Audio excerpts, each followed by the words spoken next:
Assalamu alaikum everyone. Welcome to our presentation on web services. This is based on chapter 4 of web scalability for startup engineers. My name is Hassan Haq along with my partners MD Ibrahim Ali and Yusha Shamim Khan. We will be discussing how web services form the backbone of modern scalable applications. So to start, what is a web service? At a high level, it's the central web service layer in the diagram. It's the brain that sits between the user interface like your phone app and the data access layer like the database. The main benefits are on the left, it promotes reuse, so you can write logic once for all platforms, and it provides higher abstraction. So frontend doesn't need to know about the database details. The drawbacks are on the right. They are higher development cost and increased complexity upfront since you are building separate systems. Today we will focus on the design scalability and best practices for this layer. So, to put it formally, web services enable system-to-system communication over the internet. They do this by encapsulating business logic or the rules and exposing it through APIs. This leads to key trade-offs for starters. Do you want simplicity for a fast MVP or flexibility for long-term scalability? Your answer determines your architecture. This brings us to design strategies which have evolved over time. Firstly, early web apps were monolithic with AI, business logic, and database code in all in one place. Then the rise of mobile apps led to the API first approach, splitting the app into a front-end and a separate back-end API. We will cover these three main strategies: monolithic, first API, and the pragmatic hybrid. First, the monolithic approach. This is a single code base that handles everything, UI and business logic. It's often based off early stage prototype. The advantage is it's simpler and faster to develop with a low initial cost. The disadvantage is it's hard to scale or modify later because all components are tightly coupled. This diagram shows a mature monolith. There's one MVC web box with a shared business logic layer. This single box does everything. It serves web controller, Ajax controller, mobile controller, and third-party integrations. Because everything is tangled, you cannot scale one piece like the mobile service on its own. You have to scale the entire app, and that's tight coupling. Now, the opposite, the first API approach. Here you define the API contract first, before writing any UI code. The backend team builds the API and the frontend team consumes it. The benefit is scalability. It enables multiple platforms to use the same logic in a decoupled way.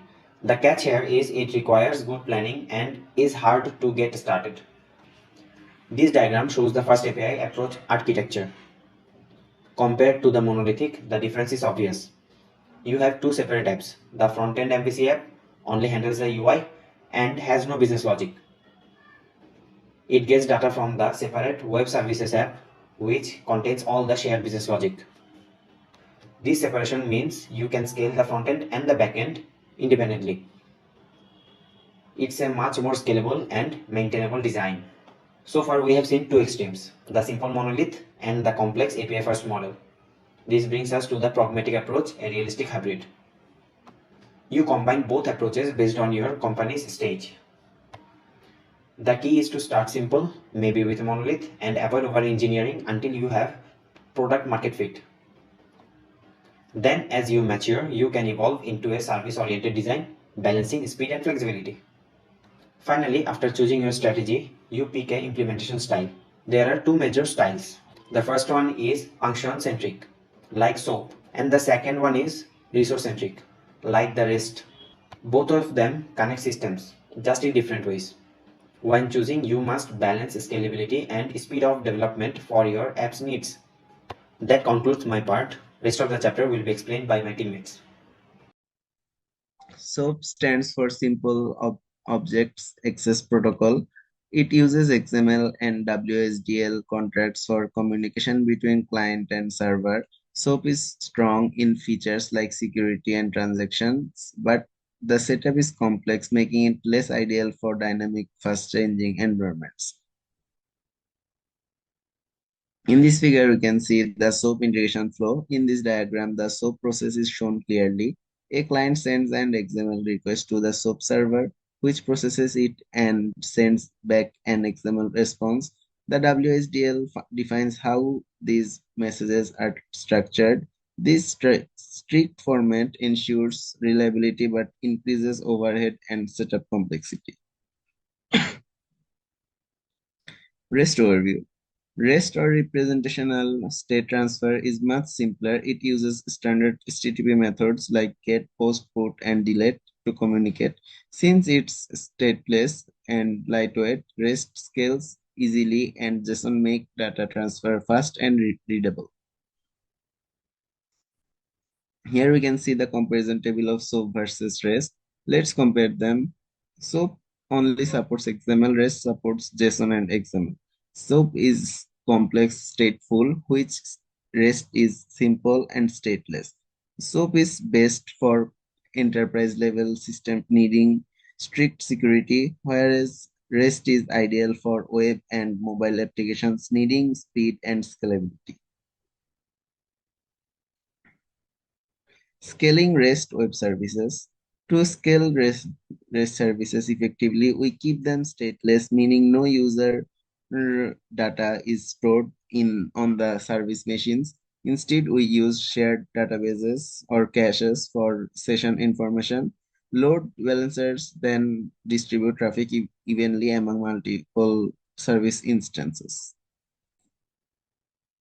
In this figure, we can see the application state pushed out of web service machines. This figure shows how sessions or that user data is stored outside the web service machines, usually in a database or cache. That means even if one server goes down, another one handle the user's request seamlessly.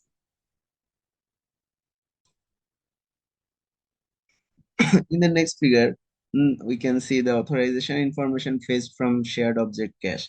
In this diagram, we can see that authorization data like user permission is fetched from a shared cache. This prevents each server from repeatedly checking the database, which improves speed and scalability. Now let's talk about caching and partitioning. Two key techniques for making web service scalable.